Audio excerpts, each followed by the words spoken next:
Time and tense के पिछले video में हम लोगों ने टाइम और टेंस के डिफरेंसेस तथा साथ में सिंपल प्रेजेंट टेंस के बारे में जाना था।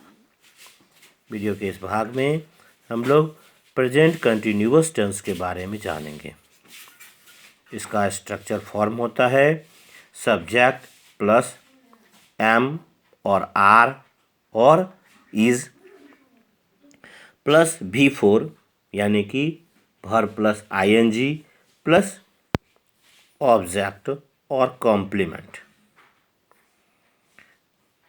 कहने का अर्थ है पहले सब्जेक्ट, उसके बाद में हेल्पिंग वर्ब में एम आर इज लगता है, उसके बाद में वर्ब के साथ में ING लग जाता है और तब अंत में ऑब्जेक्ट लगता है। इस स्ट्रक्चर पर प्रेजेंट कंटिन्यूअस टेंस के सेंटेंस बनाए जाते हैं। वर्ब में ING लगने से, जैसे गो में ING लगा गोइंग, ईट में ING लगा ईटिंग, राइट में ING लगने से राइटिंग। इस प्रकार से वर्ब बनता है।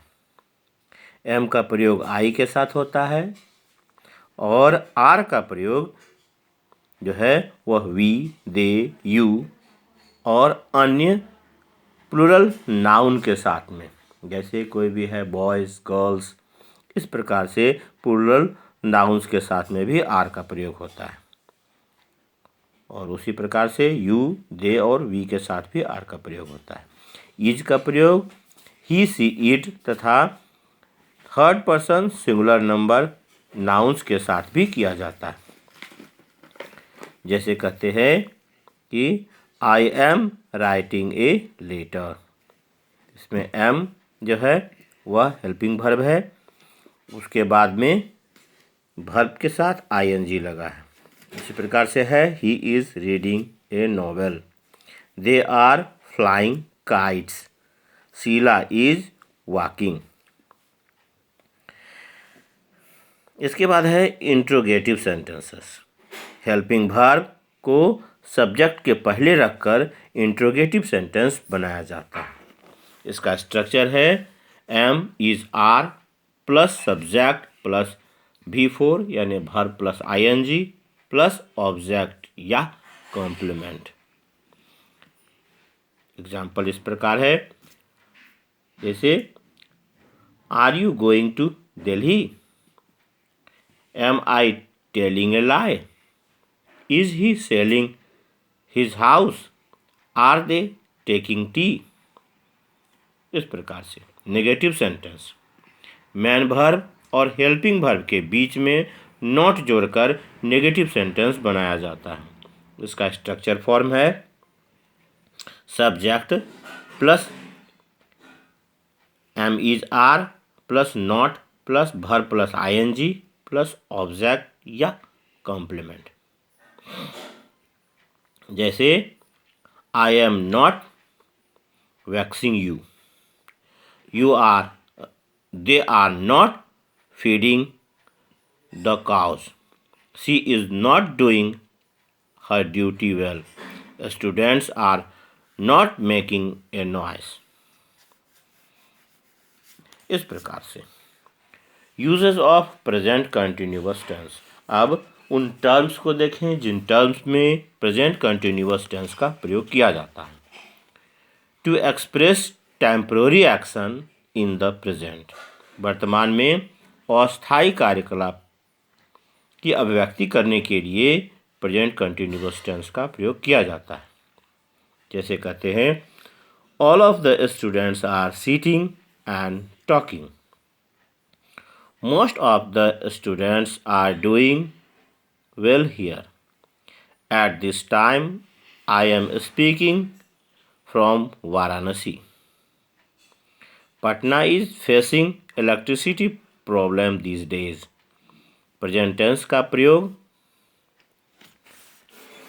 एट द मोमेंट या एट प्रेजेंट जैसे फ्रेजेस के साथ नहीं होता है, परंतु प्रेजेंट कंटिन्यूअस टेंस का प्रयोग at the time, at present, at the moment, now, now, nowadays, still etcetera के साथ होता है।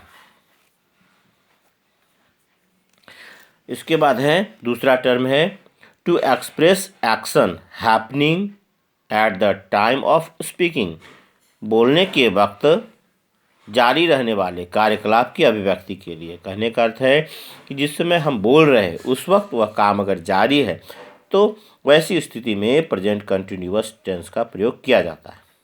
जैसे कहते हैं it is raining cats and dogs.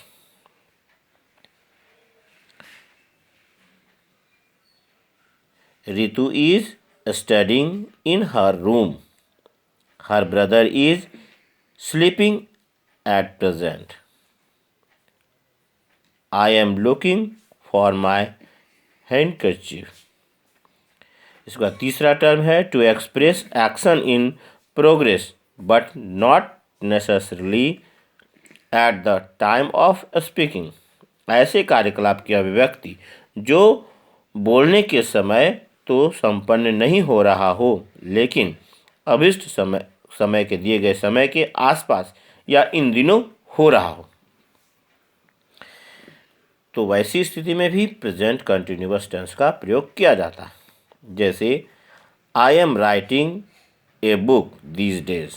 मैं इन दिनों किताब लिख रहा हूँ। बोलने के वक्त में लिख नहीं रहे परंतु अबाउट दिस टाइम में लिखा जा रहा है। से कहते हैं नेपाल इज फेसिंग अर्थक्वेक। तो यह भी at random at that time में नहीं होता है लेकिन इन दिनों हो रहा है। इस सेंस में India is exporting sugar to the Gulf countries. खाड़ी देशों में इंडिया शुगर भेजता है तो वह भेजा करता है इन दीज डेज के सेंस में होता है। तो Shivam is completing his holiday homework now. यानी शिवम अपना हॉलीडे होमवर्क अब बना रहा है तो वह इन दिनों बनाता है। नाउ डेज के सेंस में भी इसका अबाउट दिस टाइम के सेंस में इसका यूज़ किया जाता है। To express action definitely planned for the near future. यानी निकट भविष्य में होने वाले कार्यक्रम या पूर्व निर्धारित योजना की अभिव्यक्ति के लिए भी प्रेजेंट कंटिन्यूअस टेंस का प्रयोग किया जाता है। जैसे कहते हैं I am going to Bhopal next week. यानी वर्तमान में कहते हैं कि जा रहा हूँ तो यानी आने वाले समय का प्री प्लान होता है तो उस अभिव्यक्ति को दर्शाने के लिए भी प्रेजेंट कंटिन्यूअस टेंस का प्रयोग हम लोग करते हैं। I am going to buy a computer today.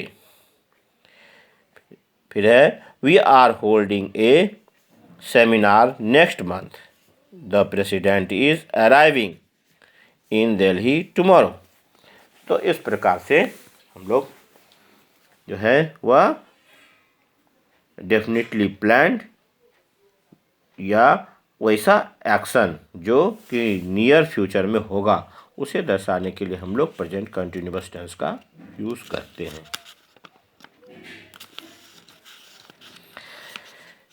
इसके बाद जो टर्म है वह आता है टू एक्सप्रेस प्रेसिस्टेंस एक्शन। यानी उसके पहले देख लें जो कहने का अर्थ है जो पहले हम लोगों ने देखा तो उसमें है कि एडवर्ब ऑफ टाइम का प्रयोग करना आवश्यक होता है जिससे फ्यूचर टाइम का बोध होता है। यानी जिसमें कि हम लोग कहते हैं जो फ्यूचर में होने वाला है प्री प्लान्ड है उसमें next week tomorrow next month today यह सब का यूज़ करना चाहिए उसमें किया जाता है जिसके जरिए हम लोग उसे प्रेजेंट कंटिन्यूअस में दर्शा सकते हैं। कहते हैं टू उसके बाद का टर्म है टू एक्सप्रेस परसिस्टेंट एक्शन। यानी लगातार चलने वाले कार्यकलाप के बारे में। परसिस्टेंस यानी लगातार कंटिन्यूअस चलने वाले एक्शन को दर्शाना हो तो वैसी स्थिति में प्रेजेंट कंटिन्यूअस टेंस का प्रयोग किया जाता है। इस प्रकार के एक्सप्रेशन के लिए ऑलवेज का प्रयोग होता है। जैसे कि कहते हैं सी इज़ ऑलवेज आस्किंग क्वेश्चन। कुछ जैसे यानी कहने का अर्थ है आदतन होता है लगातार जो भी चीज़ मतलब हमेशा क्वेश्चन पूछती है। He is always talking nonsense. बेवकूफ़ी वाली बात कोई करे तो उसमें ऐसा ऐसा कहा जाता है, he is always talking nonsense. जैसे कहते हैं, उसके बाद है you are always insulting the poor. तो कोई गरीब आदमी का इंसल्ट बार बार करता है, हमेशा किया करता है, तो ऐसे सेंस को बतलाने के लिए भी जो है वहाँ पर भी हम लोग प्रेजेंट कंटिन्यूअस टेंस के वर्ड का प्रयोग करते हैं। Mohan is always borrowing money, मतलब उधार लिया करता है हमेशा, तो वैसे सेंस में भी कहते हैं। Verb of perception, possession, appearing, emotion, thinking का प्रयोग सामान्यतः जो है प्रेजेंट कंटिन्यूअस टेंस में नहीं होता है। नीचे जो है टेबल दिया गया है, इस टेबल में राइट सेंटेंसेस को देखें। जैसे कहते हैं कि अगर यह कहेंगे आई एम बिलीविंग इट, तो यह रॉन्ग होगा। इसकी जगह में जो राइट होता है वह कहेंगे आई बिलीव इट। फिर he is having a computer, यह रॉन्ग होता है। ही हैज़ ए कंप्यूटर, यह करेक्ट होगा। He is owning a building, यह रॉन्ग होगा। ही ओन्स ए बिल्डिंग, यह करेक्ट है। उसी प्रकार से जो करेक्ट सेंटेंस है वह है I suppose that it is correct. यहाँ पर सपोजिंग का प्रयोग करना गलत होगा। आई एम सपोजिंग वह गलत हो जाता है। इस प्रकार से जो करेक्ट सेंटेंस है वह है this book belongs to me, यह सही होगा। अगर यह कहते हैं इज़ बिलोंगिंग यहाँ पर, तो वह गलत हो जाता है। आई स्मेल समथिंग बर्निंग, तो अगर कहेंगे आई एम स्मेलिंग, तो वह रॉन्ग होगा। I smell something burning correct sentence है। She does not understand it, वहाँ पर अगर कहते हैं शी इज़ नॉट अंडरस्टैंडिंग, तो वह रॉन्ग हो जाएगा। इसलिए she does not understand it, यह सही है। दीज ऑरेंजेस टेस्ट स्वीट, यह सही है। अगर कहते हैं ऑरेंजेस आर टेस्टिंग स्वीट, तो यह रॉन्ग होगा। जब ऐसे वर्ब का प्रयोग कॉन्टिन्यूअस टेंस में किया जाता है तब इनके अर्थ बदल जाते हैं। अगर हम उसका प्रयोग करते हैं तो उसका मीनिंग बदल जाता है। जैसे कहते हैं कि शी इज़ हैविंग लंच, मतलब वह हैविंग का मीन्स होता है टेकिंग लंच। कहते हैं I am looking for my pen, तो वहाँ पर लुकिंग का मतलब सर्चिंग हो जाता है। फिर कहते हैं कि he is thinking of going to Hisar, तो थिंकिंग का मतलब हो जाता है प्लानिंग। तो इस प्रकार से अगर हम हैविंग, लुकिंग, थिंकिंग का प्रयोग आईएनजी के साथ में करते हैं तो वहाँ उसका मीनिंग बदल जाता है। हैविंग टेकिंग में बन जाएगा। लुकिंग अगर कहते हैं, लुकिंग का लुक के साथ आईएनजी लगाते हैं तो उसका मतलब सर्चिंग में हो जाता है। थिंक में आईएनजी लगा देते हैं तो वह प्लानिंग की ओर दर्शाता है। तो इस प्रकार से हम लोग प्रेजेंट कंटिन्यूअस में इन टर्म्स को देखें और उसके अनुसार से जानेंगे। इसका अगला पार्ट जो है वह है present perfect tense. Present perfect tense का जो स्ट्रक्चर है वह है subject plus has have plus V3 plus object या कॉम्प्लीमेंट। हैव जो है वह आई के साथ लगता है और बाकी प्लूरल के साथ भी लगता है, लेकिन ही, सी, इट के साथ हैज़ का यूज किया जाता है। इसलिए थर्ड पर्सन के साथ में जो है वह थर्ड पर्सन सिंगुलर नंबर के साथ में हैज़ का यूज होगा और बाकी आई, वी, दे, यू ये सब के साथ में हैव का यूज होता है। प्रेजेंट परफेक्ट टेंस में हैज़ हैव के साथ जो है वह पास्ट पार्टिसिपल यानी V3 वर्ब का तीसरा फॉर्म जो है उसका प्रयोग होता है। तो हैव का प्रयोग जैसे आई, वी, दे इस सब के साथ में करेंगे और ही, सी, इट के साथ में वह हैज़ का प्रयोग होता है। जैसे एग्जाम्पल है आई हैव टॉट हर, उसके बाद में कहते हैं she has helped me, they have completed the work. इस प्रकार से हैज़ हैव का यूज़ करके जो V3 यानी वर्ब का तीसरा रूप का यानी पास्ट पार्टिसिपल का यूज़ हम लोग करते हैं। इंट्रोगेटिव सेंटेंस में हैज़ हैव को पहले रखा जाता है, उसके बाद सब्जेक्ट होता है, तब वर्ब का तीसरा रूप होगा पास्ट पार्टिसिपल, और तब ऑब्जेक्ट और कॉम्प्लीमेंट होता है। यह है interrogative sentence present perfect tense का। और सिंपल जो सेंटेंस है उसका फॉर्मेट है subject plus has have plus V3 plus object और कॉम्प्लीमेंट। तो इंट्रोगेटिव सेंटेंस के अनुसार से लास्ट में question mark note of interrogation जरूर देंगे, क्योंकि इसके बिना वह इंट्रोगेटिव सेंटेंस अधूरा माना जाता है। तो has have plus subject plus part participle यानी V3 प्लस ऑब्जेक्ट और complement and then question mark.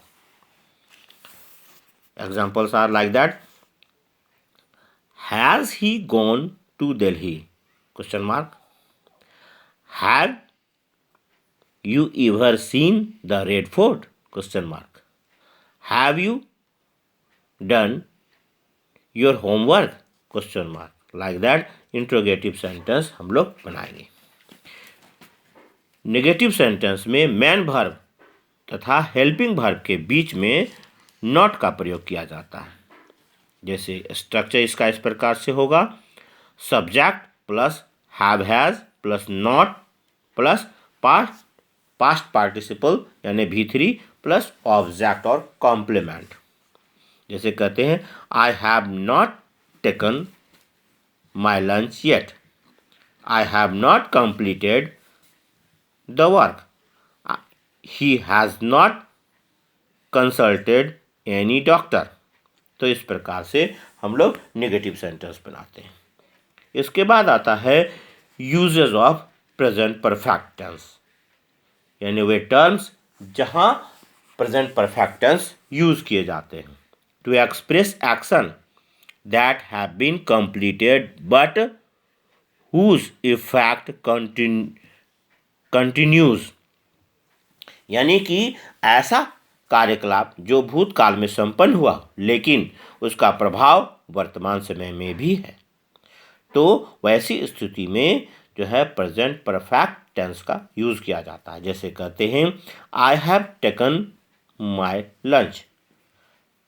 तो इस सेंटेंस में जो लंच लेने का काम है वह भूतकाल में समाप्त हो चुका है, लेकिन उसका प्रभाव वर्तमान समय में भी है। यानी दिए गए सेंटेंस का मतलब है कि मैंने अपना लंच कर लिया है और अभी खाने की जरूरत नहीं है, मुझे पूरी संतुष्टि है। इस प्रकार क्रिया का प्रभाव वर्तमान समय से है। कुछ और सेंटेंस भी इस प्रकार से हैं, जैसे कहते हैं she has lost her pen, I have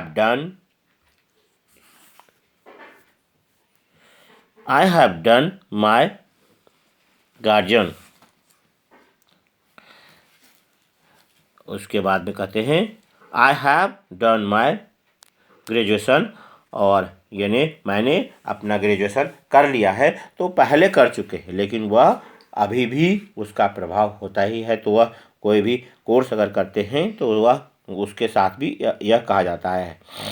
तो उसमें एग्जाम्पल के रूप में इस प्रकार से दे सकते हैं, जैसे कहा है कि सी हैज़ लॉस्ट हर पेन, तो उसने अपना पेन खो दिया है, खोया है भूतकाल में लेकिन अभी भी खोया हुआ ही है। तो उस अनुसार से इसका यूज़ जो है वह प्रेजेंट परफेक्ट टेंस में किया जाता है। फिर है आई हैव डन माई ग्रेजुएशन, तो मैंने अपना ग्रेजुएशन कर लिया है, तो बीते हुए समय में किया है लेकिन अभी भी ग्रेजुएट ही कहलाते हैं। तो उसमें भी इसका यूज़ होता है। He has not appeared at the examination, वह एग्जामिनेशन में अपीयर नहीं हुआ है, बीते समय में अपीयर नहीं हुआ था और मतलब अभी भी नहीं है। तो इस प्रकार से इसका यूज़ किया जाता है। To express action completed recently, ऐसा कार्यकलाप जो तत्काल संपन्न हुआ हो यानी तुरंत समाप्त हुआ हो, ऐसे कंडीशन में भी प्रेजेंट परफेक्ट टेंस का यूज़ किया जाता है। जैसे कहते हैं I have just receive the letter, यानी अभी तुरंत मिला हो।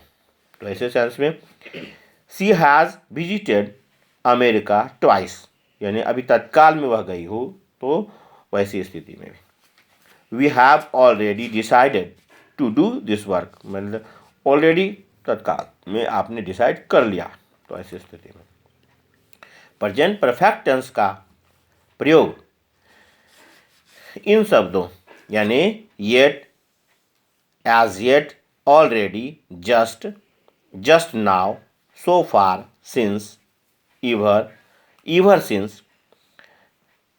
प्रेजेंटली, वंस, ट्वाइस, थ्राइस के साथ किया जाता है। यानी इन सभी शब्दों के साथ में प्रेजेंट परफेक्ट टेंस का यूज़ होता है। Yet, as yet, already, just, just now, so far, since, ever since, presently, once, twice, thrice, इन सभी के साथ में प्रेजेंट परफेक्ट टेंस का प्रयोग होता है। इसके बाद तीसरा टर्म है to express action started in the past and continued up to the present moment, यानी ऐसा कार्यकलाप जो भूतकाल में आरंभ हुआ था और वर्तमान समय में भी जारी है। तो इस प्रकार के भाव को व्यक्त करने के लिए फॉर और सिंस का प्रयोग करते हैं। फॉर का प्रयोग जो है वह कुछ पीरियड के लिए किया जाता है और एक्यूरेट डेट और टाइम का जब यूज़ करते हैं तो हम लोग सिंस का यूज़ करते हैं। जैसे सेंटेंस है I have worked in this college for 10 years, 10 सालों से, तो एक पीरियड है तो उसमें फॉर 10 ईयर्स है। I have not seen him since Monday last, यानी एक्यूरेट डेट से है मंडे लास्ट, तो वहाँ पर सिंस का यूज़ होगा। We have known each other for 5 years, तो फॉर 5 ईयर्स एक अवधि है इसलिए for 5 years. She has lived in Patna for 20 years, तो 20 सालों से, इसलिए यह एक अवधि है इसलिए फॉर 20 ईयर्स है। तो ऐसे क्रियाकलाप जो भूतकाल में आरंभ हुआ और अभी भी जारी है उस वक्त करने के लिए, उसे व्यक्त करने के लिए जो है वह प्रेजेंट परफेक्ट कंटिन्यूअस टेंस का भी प्रयोग किया जाता है। लेकिन कुछ ऐसे वर्ब हैं जो कंटिन्यूअस फॉर्म में नहीं होता है, वैसे वर्ब्स के लिए प्रेजेंट परफेक्ट टेंस का ही प्रयोग करना पड़ता है। वैसे वर्ब जिनका प्रयोग प्रेजेंट परफेक्ट टेंस और प्रेजेंट परफेक्ट कंटिन्यूअस दोनों में होता है, तब कोई समस्या नहीं होती है कि ऐसा कार्यकलाप जो भूतकाल में आरंभ होकर वर्तमान समय में जारी हो को प्रेजेंट परफेक्ट या प्रेजेंट परफेक्ट कंटिन्यूअस दोनों में व्यक्त किया जा सकता है। तो सेंटेंस के अर्थ में भी विशेष प्रकार का कोई परिवर्तन नहीं होता। जैसे यह कहते हैं कि I have lived in Patna since 1979, अगर इसे इस प्रकार से कहें I have been living in Patna since 1979, तो इन दोनों सेंटेंसेस के मीनिंग में कोई डिफरेंस विशेष नहीं है। फिर दूसरा सेंटेंस है she has written 5 letters since morning, अगर यह कहें she has been writing 5 letters since morning, तो इन दोनों सेंटेंसेस में भी कोई विशेष डिफरेंस नहीं है। लेकिन I have been knowing him for 5 years, तो इसमें कहने का अर्थ है कि इस प्रकार से कुछ ऐसे सेंटेंस हैं जिसमें कि भूतकाल में काम शुरू हुआ था और अभी भी जारी है, तो वैसे सेंस में जिसमें कि दोनों अर्थों में वह फर्क नहीं पड़ता है। कुछ टाइम पीरियड से अगर कुछ काम को लगातार कर रहे हैं तो वहाँ पर अगर वह फिक्स टाइम से करें या कोई अवधि से करें तो उसमें प्रेजेंट परफेक्ट टेंस और प्रेजेंट परफेक्ट कंटिन्यूअस दोनों का यूज़ हम लोग कर सकते हैं। लेकिन कुछ ऐसे भी सेंटेंस होते हैं जिसमें इसका प्रयोग करना गलत होता है। प्रेजेंट जैसे अगर यह कहते हैं कि I have been knowing him for 5 years, यह लिखना गलत है, क्योंकि नो जो है वह उस वर्ब ऑफ थिंकिंग है। तो वह इसका प्रयोग कंटिन्यूअस फॉर्म में गलत होता है। अतः हमें यह लिखना चाहिए कि I have non him for 5 years। तो इस प्रकार के कुछ वर्ब्स होते हैं, नो का मतलब जब दूसरा आ रहा हो तो वैसी स्थिति में हमें प्रेजेंट परफेक्ट कंटिन्यूअस का प्रयोग वहाँ पर नहीं करना चाहिए। Past time denoting adverb of time का प्रयोग प्रेजेंट परफेक्ट टेंस में नहीं किया जाता है। यदि past time denoting adverb of time का प्रयोग करना आवश्यक हो तो पास्ट इंडेफिनिट टेंस में सेंटेंस का प्रयोग करना सही होगा। इसलिए जो है राइट, यहाँ पर भी दो तरह के सेंटेंस दिए गए हैं, रॉन्ग और राइट। तो इसमें राइट सेंटेंस का ही यूज़ करेंगे। जैसे कहें, यह कहना सही होगा कि सी कैम यस्टरडे। अगर कहें सी हैज़ कम यस्टरडे तो यह रॉन्ग होता है। वैसे ही अगर यह कहते हैं कि I saw him 5 years ago तो यह कहना सही होगा। वहाँ पर कहते हैं कि हैव सीन हिम तो वह गलत होगा। Father return from Delhi last week तो यह करेक्ट सेंटेंस होगा। इसी प्रकार से कहते हैं कि आई पास्ड माई मैट्रिकुलेशन इन 1979 तो यहाँ पर यह सेंटेंस सही होगा। उसमें अगर कहते हैं हैव पास्ड माई मैट्रिकुलेशन तो वह रॉन्ग हो जाएगा। इसलिए कुछ ऐसे सेंस अगर आते हैं तो उसमें जो है वह पास्ट इंडेफिनिट टेंस का प्रयोग करना वहाँ पर सही होता है। To express action completed in past but whose time of completion is not given, उसका जो कंप्लीट होने का समय अगर नहीं दिया है, यानी कहने का अर्थ है ऐसे कार्यकलाप जो बीते हुए समय में पूरा हो गया हो लेकिन जिसके पूरा होने के समय के बारे में नहीं बताया गया हो, तो वैसे सेंस में भी जो है वह प्रेजेंट परफेक्ट टेंस का प्रयोग किया जाता है। जैसे कहते हैं the train has steamed in, I have been to Agra once, I have bought a new TV set, she has seen a snake in the bush. तो ऐसे सेंस में भी प्रेजेंट परफेक्ट टेंस का प्रयोग करते हैं। To express news of recent event, यानी हाल फिलहाल में घटी हुई किसी घटना के बारे में अगर समाचार देते हैं तो ऐसी स्थिति में भी प्रेजेंट परफेक्ट टेंस का इस्तेमाल करते हैं। जैसे कहते हैं and here are the main points of the news again, the rupees has fallen against the dollar, earthquake has killed more than 80,000 people in Pakistan, the PM has said that government is going to take the shock of the situation। तो इस प्रकार से stock of the situation में यानी कि स्थिति का जायजा लेने के लिए जब जाते हैं तो उसको कहते हैं स्टॉक ऑफ द सिचुएशन, जो क्या कारण है तो उसको इस प्रकार से। ये सब टर्म्स थे जिसमें कि हम लोग प्रेजेंट परफेक्ट टेंस का इस्तेमाल करते हैं। इसके अगले भाग में हम लोग प्रेजेंट परफेक्ट कंटिन्यूअस और आगे के भेदों को जानेंगे। धन्यवाद।